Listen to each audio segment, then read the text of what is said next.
Hello বন্ধুরা, নমস্কার, good morning, welcome to my YouTube channel Shampa Das. কেমন আছেন আপনারা?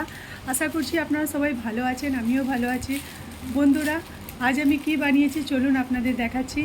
আর প্লিজ প্লিজ আমার চ্যানেলটাকে সাবস্ক্রাইব করতে ভুলবেন না, আর আমাকে সাপোর্ট করতে থাকুন।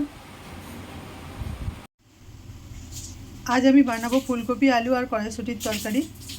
চলুন দেখাচ্ছি কিভাবে বানাচ্ছি। কড়াইয়ে তেল গরম হয়ে গেছে, জিরে আর শুকনো লঙ্কা, পেঁয়াজ,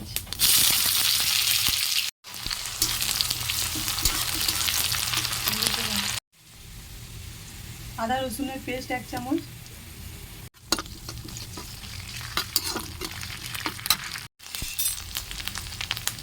আলু,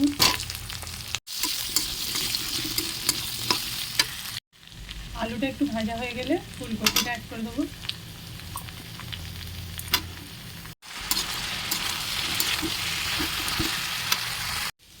ফুলকপি আর আলুটা ভালোভাবে ভাজা ভাজা হয়ে গেলে এটা অ্যাড করে দেবো 1 চামচ হলুদ গুঁড়ো, 1 চামচ ধনে জিরে গুঁড়ো, 1 চামচ লঙ্কা গুঁড়ো।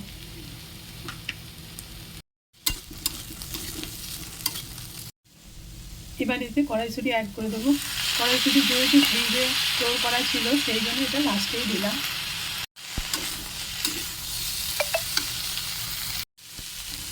এবার এতে টমেটো আর কাঁচা লঙ্কাও অ্যাড করে দেবো।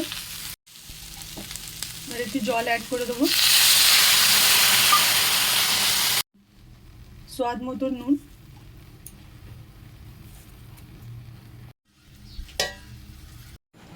ধনে পাতা কুচি অ্যাড করে দেবো। ধনে পাতা কুচি অ্যাড করে দিয়েছি। ব্যাস, সিম্পল ফুলকপির তরকারি রেডি। এখন আমি মূলো শাক ভাজা করব। কড়াইতে তেল গরম হয়ে গেছে, রসুন, শুকনো লঙ্কা, পেঁয়াজ, শাক,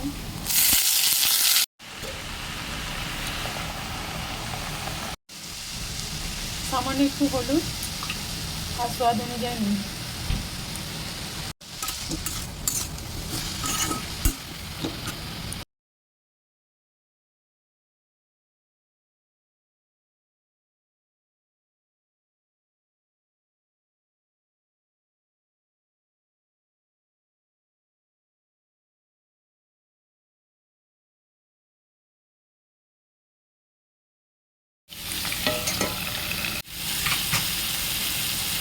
সামান্য হলুদ, স্বাদ মতো নুন।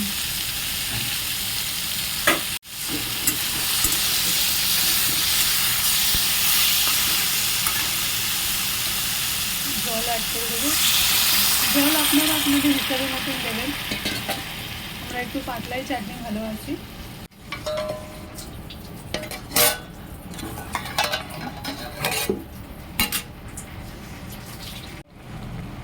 আমগুলো ভালোভাবে গলে গেলে এতে গুড়গুলো দিয়ে দেবো।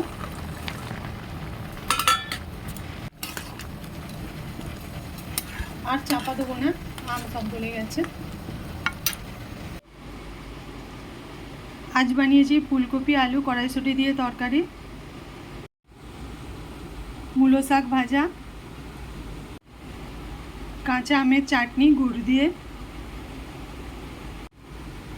সাথে আছে পাঁপড় ভাজা।